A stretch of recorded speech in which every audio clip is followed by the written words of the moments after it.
There is such a contradiction or a break from reality of this White House saying like, well, all of this is about bringing manufacturing back to the United States. Well, because of what they just did, Microsoft announced that the plant they were going to put in Ohio ain't going there anymore.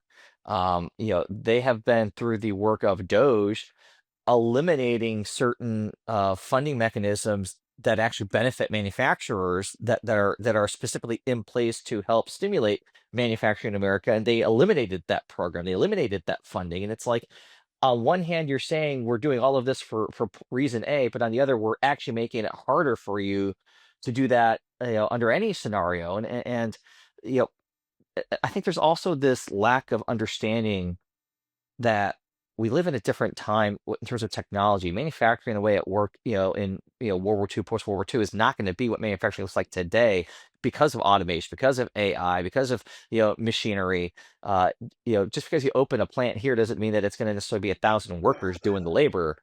Companies are looking to outsource human labor with machine and AI labor as much as possible because it's more cost effective.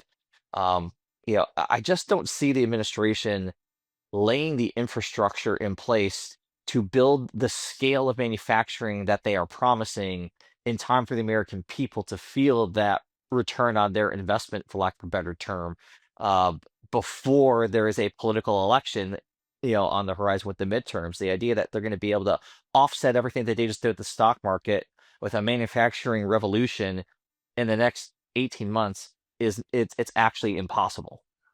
Well, and also when you look at a couple things, first of all, even companies that say they want to bring jobs back say it's a 3 to 5 year process, right? And so that's problem number one. Problem number two is that the administration's trade figures don't take into account the service sector. And we have become in the last 40 years much more of a service based economy. Our biggest export is financial assets. We Mhm. sell stocks, we sell bonds. So that's where, frankly, as Jesse James would say, that's where the money is. So it's a totally misguided policy just based on where our trade is.